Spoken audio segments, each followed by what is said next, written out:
So Turner Hall was built in 1924, and the Turners were a German immigration society that believed in a sound mind, sound body. And this was going to be the epicenter of Belleville. It was a place for people to look at all around the world and see what great things they could create for a community. So they're very involved in political debates, symposiums. They would do festivals and whatever. So it was really quite the attraction. It was the largest gymnasium ever built by the Turners Association. My belief is it's the most significant non-religious building in our city. It's also a reflection of the history of the Turners. The Turnverein was an entity that was brought in by the German immigrants to our city, and they hired Julius Floto, who at the same time who was designing this building, he was working with Frank Lloyd Wright on the Imperial Hotel, as Gary mentioned, in Japan.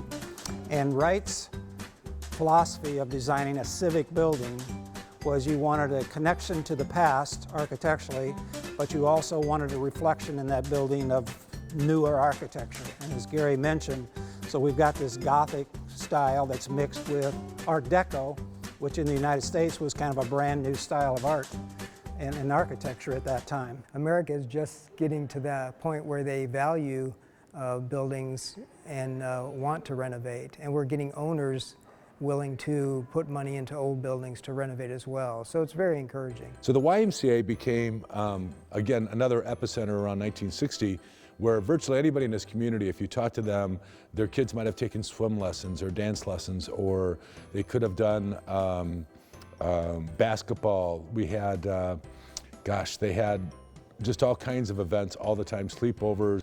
We're the type of company that believes in continuous improvement. Art of Gym Replacement Services is the name of my company. And part of that is being inspired every day when you walk into work. And it's kind of hard to walk into this old gymnasium that we've redeveloped without being inspired about, can we do a little bit better today than what we did yesterday? So part of that is also being around other people with innovative thoughts and ideas. So Pier 151, it's spelled P-E-E-R, okay, as peer-to-peer. Pier 151 was designed to have collaborative workspace and also an incubator program for entrepreneurs. And our goal was to say, okay, by the water cooler, can we introduce our people who are kind of bright and shiny into that whole innovative community and create a new synergy in the whole building. So we've actually launched 15 different small businesses through Pier 151, expenses, whatever was really important. I don't think there's any barriers for anybody to be able to take a look at a building and dream a little bit.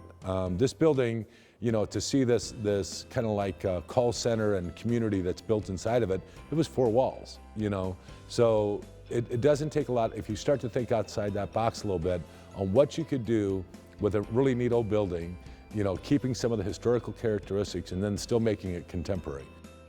And when the Belleville Historical Society came into existence, there was a core group of people who were ready to expend the time and the effort to try to preserve the building. So, I got involved with Landmark Illinois through Frank Butterfield, and Frank came through. And what's great is they can give you an opinion and a thought process about what it is that you're doing, what they, especially some of the more historical pieces. So I may not have thought that, a window was very historic, and then Frank or the Illinois Historic Preservation Committee, has come through and kind of said, yeah, this is important. This is part of the original architecture, so we want to save that. So those connections are great because even though, I'm not a historian and, I'm a huge fan of architecture, but I don't really understand some of the small things that probably had a lot more value than I realized it. So those organizations, are going to be great to help you if you're thinking on taking on one of these projects on what you really need to save architecturally that will have value for generations to come. So if somebody's got some time, they got some energy, find a little dollars, it's a great project because the community as a whole has supported this tremendously. I mean, I can't hardly walk anywhere without somebody saying, oh, you're that guy that saved the YMCA. And it's like, yeah, I did. So.